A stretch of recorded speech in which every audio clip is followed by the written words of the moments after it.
Assalamualaikum warahmatullahi wabarakatuh. Alhamdulillahirabbil alamin wassalatu wassalamu ala asyrafil anbiya'i wal mursalin nabiyina Muhammadin wa ala alihi wa sahbihi ajma'in amma ba'du.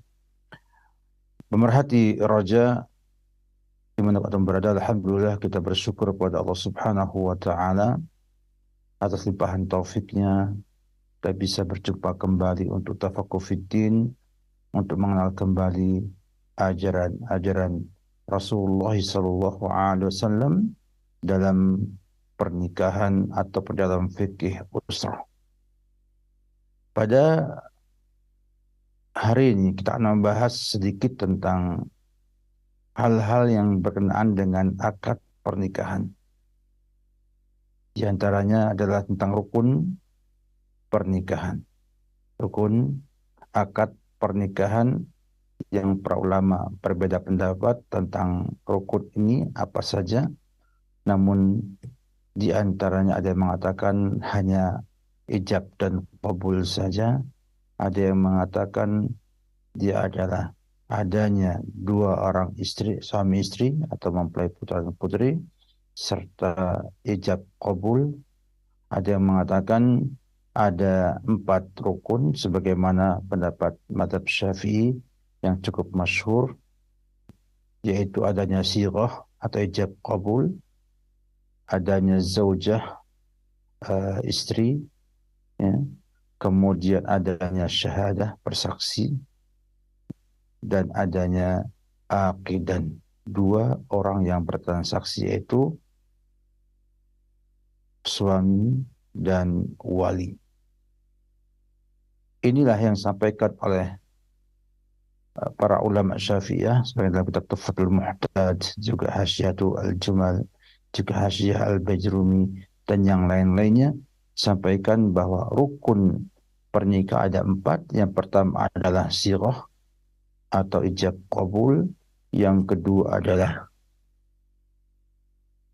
zaujah istri, yang ketiga adalah persaksian, adanya saksi dan juga adanya suami dan wali yang menikahkannya. Kita akan lihat ini semua dalam kategori yang lebih lengkap. Yang pertama, ikhwan fillah, adalah adanya sirah. Adanya sirah ataupun adanya ijab dan qabul. Ijab adalah lafaz yang berasal dari wali kepada calon mempelai putra. Sedangkan qabul adalah penerimaan dari mempelai putra atas ijab daripada sang wali. Kita tahu bersama bahwasanya akad pernikahan itu, ya, dibangun, ya, untuk menampakkan adanya keridhaan dari dua pihak yang melakukan akad pernikahan. Sehingga ridha ini menjadi asas adanya akad pernikahan. Dan ini jelas adalah perkara yang sifatnya itu hati batin yang tidak mudah untuk diketahui tanpa ada tanda-tanda yang harus diucapkan dengan lisan ataupun dengan sikap yang ada. Nah, oleh karena itu ketika keridhaan itu adalah perkara hati, maka syariat membuat perkataan yang mengungkapkan apa yang ada di hati kita. Dari keridhaan itu kedudukannya sama dengan keridhaan dan menjadi tempat adanya hukum-hukum di sana. Sehingga adanya ijab dengan lafaz yang muncul dari salah satu yang mengadakan akad tersebut untuk mengungkapkan keinginannya dalam melakukan hubungan suami istri, sedangkan qabul adalah yang muncul dari pihak kedua, ya, dengan lafaz tentunya yang juga mengungkapkan rasa ridhonya dia, relanya dia, dan sepakatnya dia untuk mengadakan akad pernikahan tersebut. Dan demikian bahwa ijab qabul ini, ya, itu mengungkapkan tentang ridho dengan lafaz, ya, ridho qalbi, ridho hati kita yang dengan lafaz, dan dia menjadi rukun akad pernikahan dengan kesepakatan para ulama rahimahullahu taala. Sehingga ijab qabul menjadi rukun, ya, yang disepakati para ulama dalam akad pernikahan. Nah, disyaratkan dalam ijab qabul ini adanya lafaz yang menunjukkan pernikahan. Tidak harus dengan kata ingkah atau tazwij. Sebagaimana ulama lainnya ada yang mengatakan itu syarat. Yang benar, yang rajih adalah bahwa nikah itu bisa sah, ya, dengan semua lafaz yang menunjukkan pernikahan. Menunjukkan pernikahan, baik dengan bahasa Indonesia, bahasa Arab, Inggris, atau yang lainnya. Kenapa demikian? Karena al-ibrah, ya, bil filqudi bil qusudi wal ma'ani la bil alfat wal mabani. Karena yang kita lihat dalam akad itu adalah tujuan dan pengertiannya, ya, bukan lafaz dan bentuknya. Dan inilah mazhab Abu Hanifah, Malik, dan riwayat dari Ahmad ibn Hanbal, dan dia adalah yang dirujuk oleh Taimiyah rahimahullahu ta'ala. Sehingga tidaklah harus ada lafaz ingkah ataupun tajwid.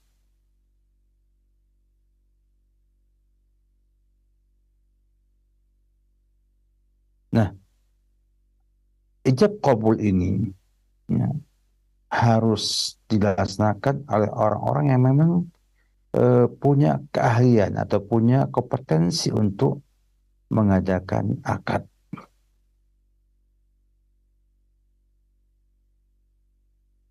Sehingga otomatis, ya, orang yang mengadakan transaksi ataupun akad ini haruslah orang yang betul-betul mengetahui, ya,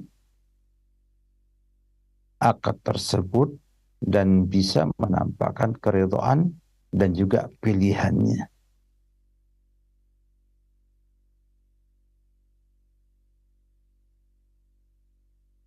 Oleh karena itu nanti ada di sana syarat-syarat berkenaan dengan orang-orang yang memang berhak untuk mengadakan akad tersebut. Syarat yang rukun yang kedua adalah adanya istri, adanya istri.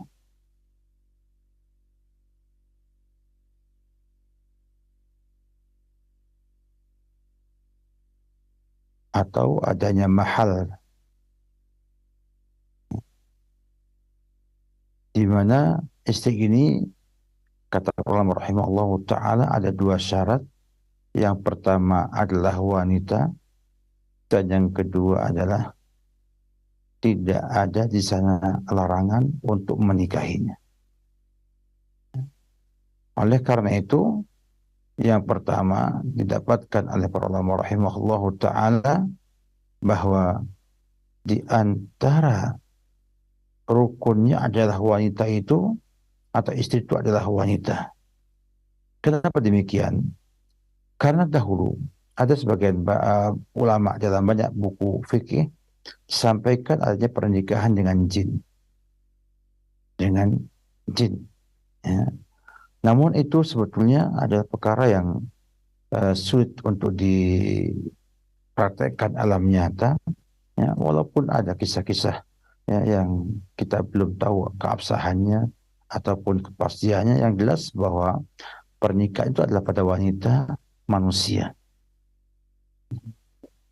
pada wanita manusia, sehingga tidak sah apabila dilakukan oleh ya, selain wanita.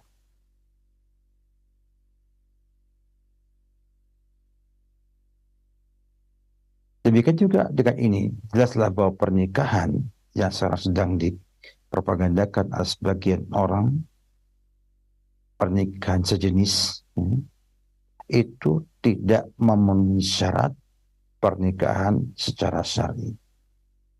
Karena pernikahannya itu bukan dengan istri, seorang wanita. Dan permasalahan ini adalah masalah yang cukup penting untuk disampaikan, bahwa Islam sangat menolak dan sangat mengingkari ya, pernikahan sejenis.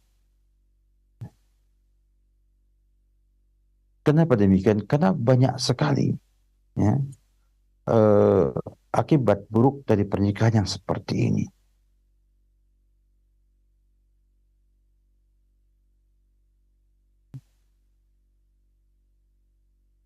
Yang pertama, karena dia adalah menyelisih syariat Islam. Yang kedua, dia ini eh, menyimpang, ya, adalah menyimpang ya, dari fitrah. Baik dengan segala hal yang mereka sampaikan, tetap ini adalah perkara yang tidak bisa dianggap sebagai sebuah hal yang penyimpangan seks biasa. Ini adalah penyakit yang harus diobati.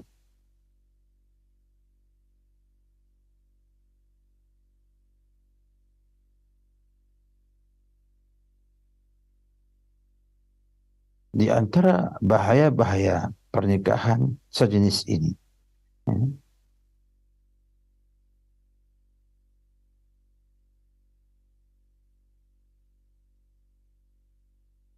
Nabi sendiri menyampaikan dalam sebuah hadis riwayat Ibnu Majah dalam sunannya, lam tadhhar al-fahishatu fi qaumin qattun hatta yu'linu biha illa fasha fihim at-ta'un wal awja' allati lam takun madat fi aslafihim al-madaw. Jadi kalau sudah ada fahisyah menyebar pada sebuah kaum sehingga disebarkan, ditampakkan ke permukaan, kecuali akan muncul di sana penyakit taun dan juga penyakit kelaparan yang tidak pernah ada sebelum mereka. Banyak halnya ada di sana, misalnya apa namanya, penyakit pada usus besar dan rektum yang dikenal disease of the colon and rectum. Juga ada gonorrhea, syphilis, chlamydia, sampai pada kanker, ya, lubrication, demikian juga yang lain-lainnya, atau AIDS dan HIV pun muncul. Bahkan sekarang ini banyak penelitian mengatakan bahwa hampir semua HIV sekarang ini itu berasal daripada seks sejenis. Sehingga dalam hal ini kita harapkan pada kaum muslim itu berhati-hati dan jangan memandang ini sebagai hal yang sederhana. Islam sangat melarang. Bahkan Al-Quran sendiri menyampaikan hal ini sebagai sebab kebinasaan sebuah peradaban yang sempurna. Sebuah peradaban satu kaum dihabiskan Allah Subhanahu wa taala karena penyakit yang dimiliki ini. Ini kisahnya kaum Lut ketika ya, Nabi Lut alaihissalam menyapa mereka, innakum lata'tunna rijala syahwata min duni nisa bal antum qaumun musrifun. Sehingga kalian mendatangi kaum laki-laki dengan syahwat, bukan pada kaum wanita. Kalian adalah kaum yang berlebihan. Dan Allah Subhanahu wa Ta'ala dalam Al-Quran juga mensifatkan kaum Nabi Lut ini dengan kejahatan yang mereka perbuat ini tidak pernah ada pada kaum lainnya di dunia sebelum mereka. Lihatlah Allah katakan falamma jaa amruna ja'alna 'aliyaha safilaha wa amtarna 'alaiha hijaratan min sijil mandud musawwamatan inda rabbik wa ma hiya minadh dhalimin ba'id. Dan ketika datang azab kami, kami jadikan bagian atasnya menjadi bawah, di balik kota Sodom tersebut. Dan Allah lemparkan pada mereka hijarah, batu dari tanah yang dibakar.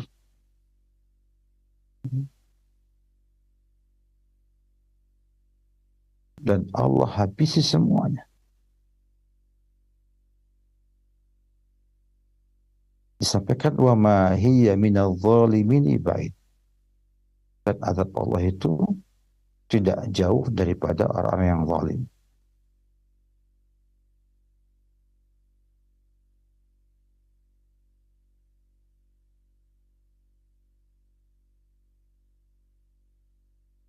Kemudian Allah Subhanahu wa Ta'ala juga sampaikan mereka adalah kaum yang adun, dalam surat Asy-Syu'ara ayat 66. Wa tadaruna ma khalaqalakum rabbukum min azwajikum bal antum qaumun adun. Pertama zalimin, orang adun yang melampaui batas, bahkan Allah katakan juga sebagai fasiqun ketika sampaikan dalam surah Al-Anbiya ayat 74, walutan atainahu hukman wa ilma wa najjaynahu minal qaryati allati kanat ta'malul khaba'ith innahum kanu qauman sawin fasiqin.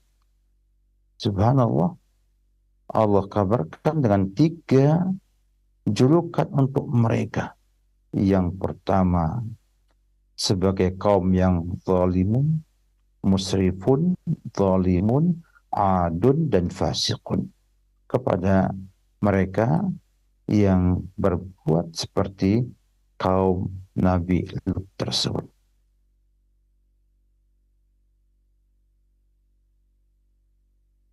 Bahkan Nabi katakan dalam sebuah hadis riwayat Imam Ibnu Majah, Tirmidzi, dan juga Sahih Al-Hakim dalam Mustadraknya, Nabi bersabda, akhafu ma akhafu alaikum amalu qaumi Lut. Aku khawatirkan atas kalian adalah amalan kaum Lut.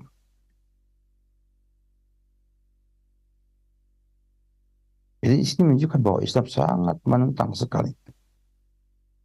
Dan kita berharap kepada orang tua, kepada kita semua, untuk bisa menjaga anak kita dari hal-hal yang seperti ini.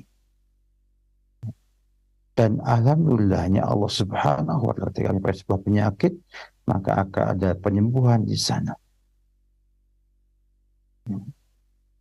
Dan ternyata sudah ada di negeri Arab sana, sebuah negeri Arab yang melakukan penelitian penyembuhan orang-orang yang terkena penyakit ini, dan didapatkan banyak keberhasilan. Ada meneliti bahwa 67% dari mereka yang berbuat demikian ini,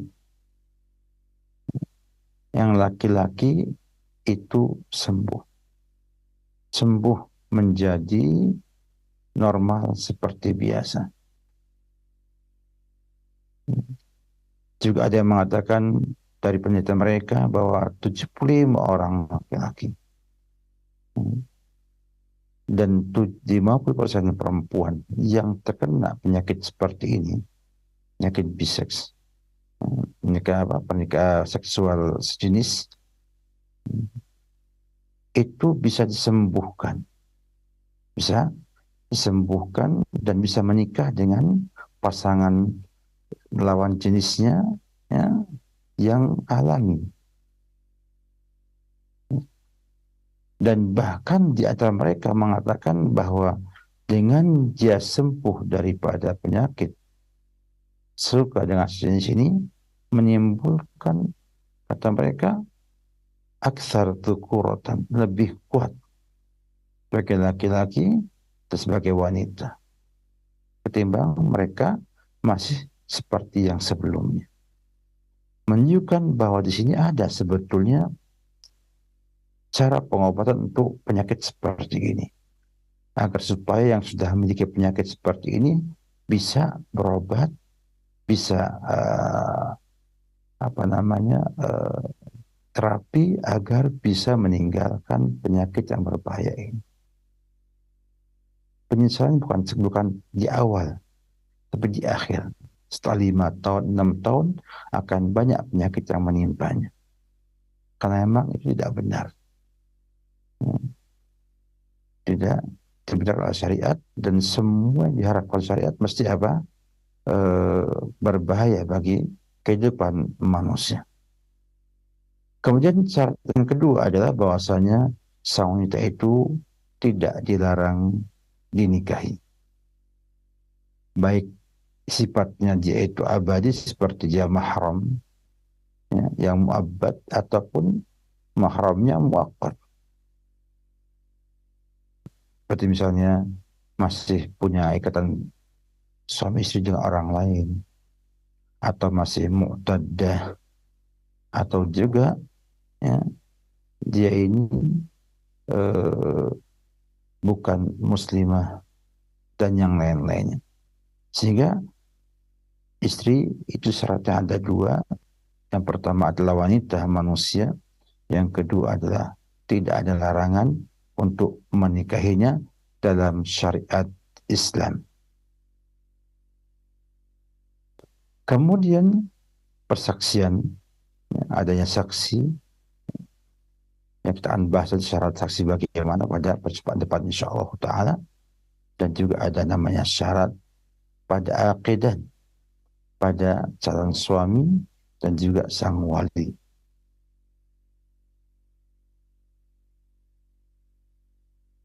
Dengan ini semua dapat dijelaskan bahwa rukun-rukun ini insya Allah akan kita jelas dengan lebih gamblang ketika membahas tentang syarat pernikahan yang akan berhubungan langsung dengan rukun-rukun tersebut.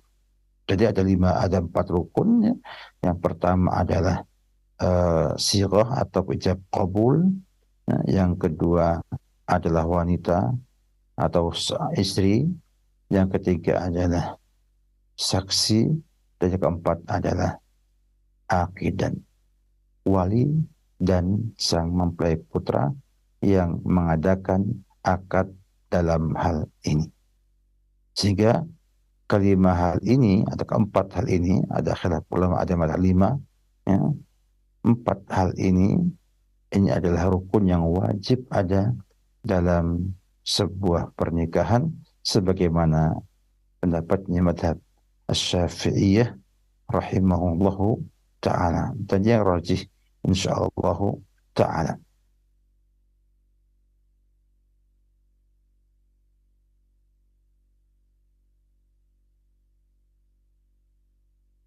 Demikian mungkin pada pagi yang berbahagia ini saya sampaikan sebagiannya, dan insya Allah kita akan lanjutkan pada pekan depan tentang syarat-syarat pernikahan atau syarat sahnya pernikahan dengan izin Allah Subhanahu wa Ta'ala. Wabillahi taufik.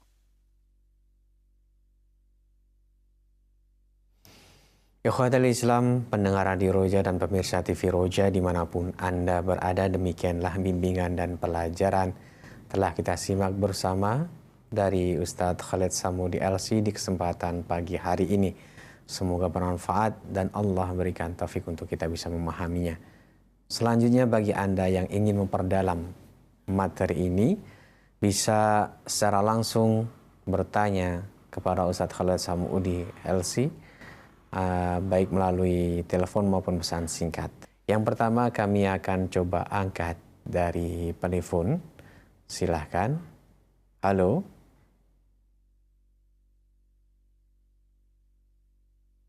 Halo. Belum tersambungkan. Pertanyaan pertama kami akan bacakan dari hamba Allah di Jakarta. Assalamualaikum warahmatullahi wabarakatuh. Baru-baru ini kita mengikuti sebuah berita, ada sebuah pernikahan di mana seorang wanita dinikahkan oleh wali hakim. Akan tetapi wali hakimnya ini ditunjuk bukan dari kalangan keluarga yang sedarah, akan tetapi teman kerjanya yang laki-laki. Ini lagi marak sekali kita ikuti. Apakah hal tersebut sah atau tidak pernikahan wanita tersebut? Silakan, Ustaz. Alhamdulillah Rabbil Alamin. Pernikahan di antara syaratnya adalah adanya wali. Bahkan dalam mazhab Syafi'iyah itu juga rukun dalam pernikahan. Sehingga izinnya itu mu'tabar. Tidak sah pernikahan kecuali dengan wali. Dan inilah mazhabnya jumhur ulama dari salaf dan khalaf, ya.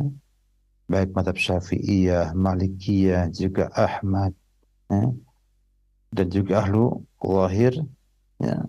Beda dengan mazhab Abu Hanifah, ya, yang mengatakan bahwa wali bukan syarat bagi wanita yang pernah menikah. Bagi wanita yang pernah menikah. Namun pendapat beliau, pendapat yang marjuh dalam hal ini kan ada la nikah illa biwaliyin. Kemudian para wali pun umumnya wali itu berasal daripada nasab. Ada wali nasab, ada wali karena perbudakan atau karena bebas budak, namanya wali mu'tik. Ada juga yang ketiga wali dari pemerintah, namanya wali hakim. Nah, yang saya lihat dalam kasus yang saya sampaikan tadi itu mereka menganggap bahwa temannya itu adalah wali hakim bagi sang perempuan. Dan ini keliru. Tidak benar. Sebab Nabi kita Muhammad SAW pernah bersabda, as-sultanu waliyun liman laisa lahu wali. Sultan itu adalah wali bagi orang yang tidak punya wali. Menunjukkan adanya sultan, namanya wali sultan. Dan tidak ada lagi yang keempat. Jadi hanya ada wali nasab, ada wali karena paskan budak namanya maula atau mu'tik. Yang ketiga adalah wali dari sultan, namanya wali hakim. Dan banyak sekali dapatkan di Indonesia ini sejak dahulu sampai hari ini, pernikahan itu bukan dengan wali yang pertama, wali nasab, bukan juga dengan wali maula atau mu'tiknya, dan tidak juga dengan wali sultan. Karena jelas sultan itu adalah penguasa yang punya de facto de jure. Dan di Indonesia adalah pemerintah Republik Indonesia yang menguasakan hal itu kepada KUA, peradilan agama, dan juga catatan sipil. Nah, menunjukkan apabila yang menikahkan adalah perwakilan pemerintah, maka dia benar, dia kata wali hakim. Itu pun dilakukan ketika tidak ada wali nasab. Selama ada wali nasab, maka tidaklah berpindah ke wali hakim. Nah, karena Nabi katakan as-sultanu waliyun liman laisa lahu wali. Nah, apabila tidak menggunakan wali nasab, tidak juga menggunakan wali sultan, juga tidak mungkin ada wali mu'tik karena nggak ada budak zaman sekarang ini. Maka wali apa namanya? Menunjukkan bahwa itu adalah keliru dan tidak sah. Maka pernikahan yang dilakukan dengan wali hakim dalam kategori yang seperti itu, dan saya khawatir ini ada bahasa nikah siri, itu nikah tanpa wali dari nasabnya, tanpa wali negara, makanya wali teman sendiri, bahkan mungkin pakai ustadznya. Ini keliru dan tidak sah pernikahannya. Wajib diulang kembali dengan wali nasabnya, orang tuanya, atau kalau tidak ada kakeknya nggak ada, baru anaknya atau saudaranya. Ya, oleh karena itu nanti ada pembahasan mengenai urutan wali nasab, penting untuk kita ketahui agar jangan sampai keliru. Ada juga cara lainnya sebetulnya agak sederhana, namanya wali wasi. Wali itu ditunjuk oleh orang tuanya, kalau saya meninggal, anak saya belum menikah, kamu jadi wali saya. Itu boleh. Atau wali naib.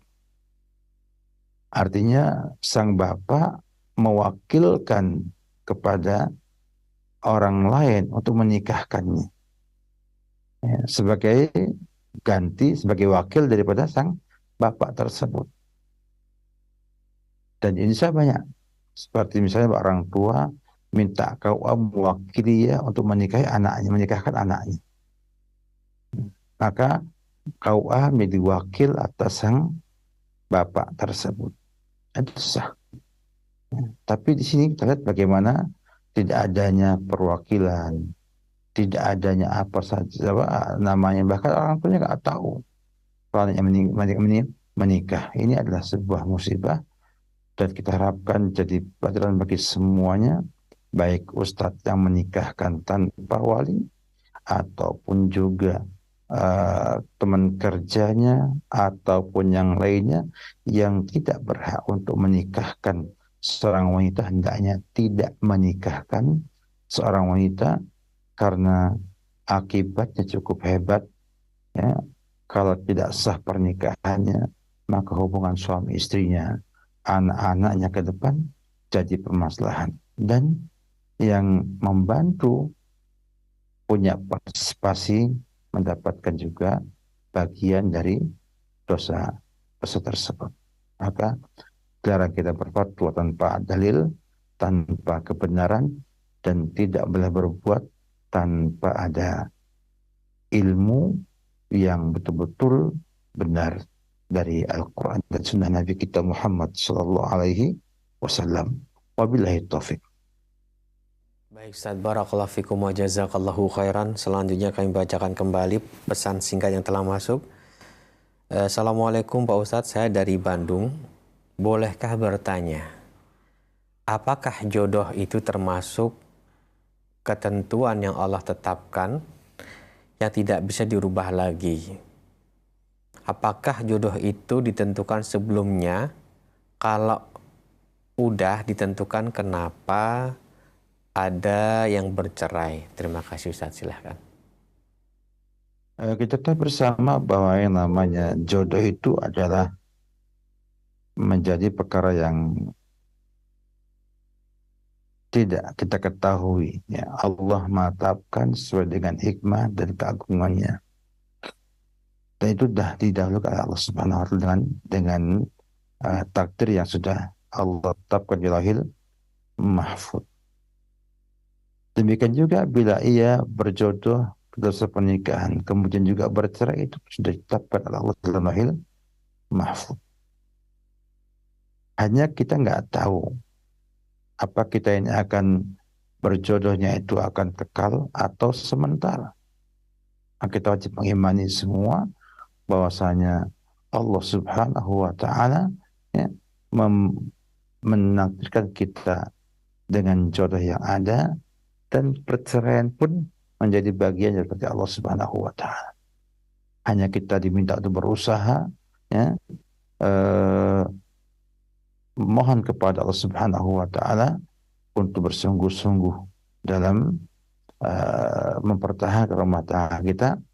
Semoga itu adalah jodoh kita yang selama-lamanya. Artinya perceraian itu tidaklah kemudian menafikan adanya takdir Allah tentang perjodohan yang ada. Jadi tidak ada kaitannya, nggak ada hubungan langsung dalam hal ini. Kenapa? Karena manusia diberikan kekuasaan Allah untuk berkehendak dan melakukan pekerjaannya, dan Allah akan berikan pahala atas usaha-usaha tersebut. Dan juga manusia punya keterbatasan di mana Allah lah yang menentukannya. Wa ma tasyauna illa yasha Allah, innallaha kana aliman hakima. Ya. Jadi manusia punya kehendak, namun Allah juga punya kehendak. Artinya kehendak manusia ada di bawah kehendak Allah Subhanahu wa taala. Dan Allah berkehendak dengan ilmu dan kebijaksanaannya. Tidak akan menzalimi hamba-hambanya. Kita diminta berusaha untuk memudahkan. Kalau mudah berarti itulah jodoh kita, itulah rezeki kita. Dan kalau dipersusah, mungkin itu bukan rezeki yang kita miliki. Wabillahi taufik. Baik, Ustaz, barakallahu fikum wa jazakallahu khairan. Selanjutnya kami bacakan dari pesan singkat. Assalamualaikum warahmatullahi wabarakatuh, Ustaz. Saya baru saja ditinggal wafat suami dan saya mempunyai 3 anak. Anak yang pertama laki-laki sudah dewasa dan yang keduanya selanjutnya adalah anak perempuan. Tapi yang menjadi permasalahan adalah anak pertama saya yang laki-laki sudah dewasa ini. Banyak problematika remaja yang saya lihat memprihatinkan dan melanggar syariat. Saya sebagai ibu merasa susah untuk memberikan pengertian pada anak saya. Apakah yang harus saya lakukan, Ustadz? Seandainya hanya berdoa saja, apakah doa-doa yang sangat dianjurkan biar anak saya lebih bisa dewasa dan ibadahnya lebih baik? Silahkan. Memang kita tidak bisa pungkiri bahwa ujian anak-anak zaman sekarang ini lebih hebat ketimbang ujiannya kita ketika masih kanak-kanak. Artinya, di zaman kita 70-an, 80-an, atau mungkin 90-an, itu ujian untuk anak-anak menjadi rusak dikala remaja ataupun dewasa lebih ringan ketimbang yang ada di zaman sekarang ini. Sehingga sudah waktunya orang tua untuk merasa prihatin, berharap cemas, ya, kepada anaknya tersebut dan nasib mereka, dan memperbanyak doa kepada Allah Subhanahu wa taala atas hal tersebut. Artinya memohon kepada Allah Subhanahu wa taala untuk kemudahan anak-anak kita bisa siap, bersabar, dan juga bisa lolos dan lulus dari ujian-ujian yang menimpanya di masa-masa ini. Tentunya doa itu nggak cukup tanpa usaha. Karena doa itu menuntut adanya usaha seorang hamba. Tidak cukup hanya berdoa tanpa usaha. Maka berdoalah sebanyak mungkin dan juga berusaha untuk memperbaiki anak tersebut. Di antaranya dengan mengajarkan mereka ilmu agama. Kalau kita nggak bisa langsung mendidik dengan ilmu agama yang kita miliki karena keterbatasan atau yang lainnya, bisa kita bawa ke sekolahan yang bisa membekali mereka dengan ilmu agama yang baik. Atau bisa juga kita bawa mereka ke pengajian bersama-sama di masjid atau yang lainnya, atau kita kenalkan orang-orang yang alim, orang-orang yang soleh, yang nanti bisa memberikan anak kita pembelajaran dan juga pengaruh, ya, kepada anak-anak kita untuk bisa istiqomah di atas sunnah Nabi kita Muhammad SAW, di atas kebaikan, ya, di masa-masa yang sangat-sangat apa namanya sulit ya bagi anak-anak kita untuk mudah melalui ujian-ujian tersebut. Oleh karena itu, kita banyak bertawakal kepada Allah Subhanahu wa taala. Kata Allah, "Wa may yatawakkal 'ala Allah fa huwa hasbuh." Siapa yang bertawakal maka dia mencukupkannya. Maka pupuklah iman anak kita, ya, dengan semua yang kita bisa berikan.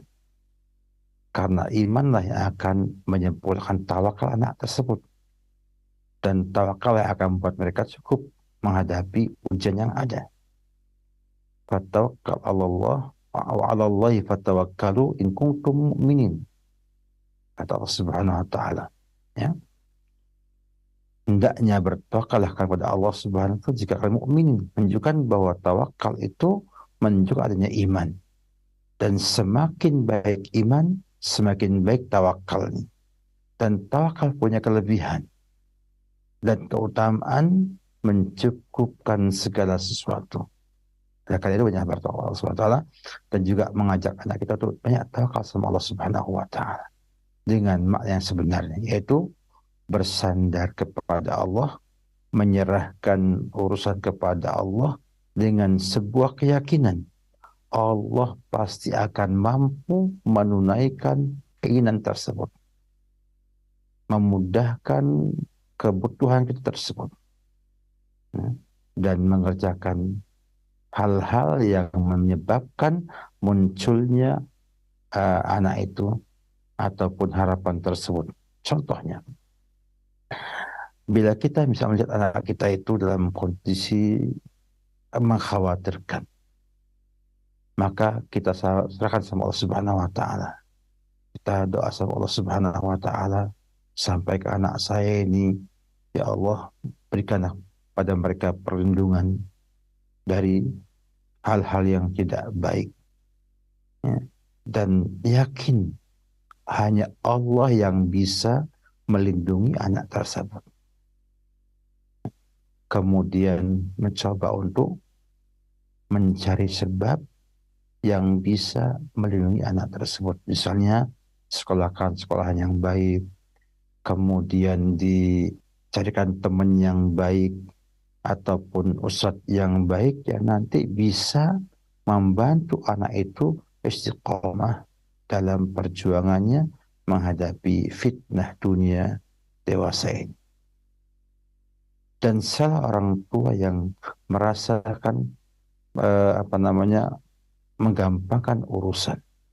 Karena terus terang saja bahwa ujian anak-anak zaman sekarang ini, ya, itu lebih besar ketimbang anak-anak zaman dulu untuk tergelincir dalam keburukan. Dengan HP mereka bisa akses semuanya, dari yang baik sampai yang paling buruk. Dan kebanyakan mereka cenderung untuk kepada yang buruk. Innan nafsa la'ammaratun bisu'. Oleh karena itu orang tua hendaknya merasa khawatir atas anaknya dan berusaha bertawakal kepada Allah, ya, dalam membina anak-anaknya tersebut agar bisa istiqomah dan lulus dari ujian di zaman yang penuh ujian ini. Wallahu alam bissawab. Jadi Ustaz, terima kasih atas jawaban-jawaban dan nasihat yang telah disampaikan. Semoga bermanfaat untuk kita semuanya. Sebelum kami akhiri pertemuan ini, mohon Ustaz memberikan ihtitam ya Ustaz. Fadal. Alhamdulillah, kalau kita melihat kepada konsep Islam seputar pernikahan, didapatkan banyak hal-hal yang ajaib, yang menakjubkan, ya. Yang itu kalau kita lihat kembalinya untuk maslahat bersama. Maka seyogianya lah bila kita sebagai seorang muslim untuk banyak belajar, ya, untuk banyak belajar bahwa ternyata semua konsep syariat Islam itu untuk maslahat umat manusia, bukan hanya yang muslim, bahkan yang non-muslim pun akan dapat rahmat daripada syariat tersebut. Oleh karena itu, marilah kita bangga dengan syariat kita yang indah ini, yang rahmatul alamin, dan juga berusaha untuk belajar dan mengamalkan dengan sebaik-baiknya. Insya Allah kita bersama Roja TV, Roja, baik yang di Bogor pun yang di Bandung, punya komitmen bersama untuk menggambarkan, memberikan gambaran tentang konsep Islam yang benar dan yang rahmatan lil alamin, sehingga masyarakat bisa melihat bagaimana ya sesungguhnya Islam itu menjadi rahmat bagi kita semua. Harapan ini mudah-mudahan Allah berikan kemudahan dan taufik untuk mewujudkannya, dan kita bersama-sama menggapai ridha Allah Subhanahu wa ta'ala. Amin ya rabbal alamin. Syukur, terima kasih sampaikan kepada teman-teman di studio Roja, dan juga di studio mini Al-Ukhuwah, Ponpes Al-Ukhuwah di kota Sukoharjo, ke Kabupaten Sukoharjo, Jawa Tengah, atas semua usaha yang antum berikan untuk adanya acara kita pada pagi ini. Semoga bermanfaat. Wabillahi taufik. Assalamualaikum warahmatullahi wabarakatuh.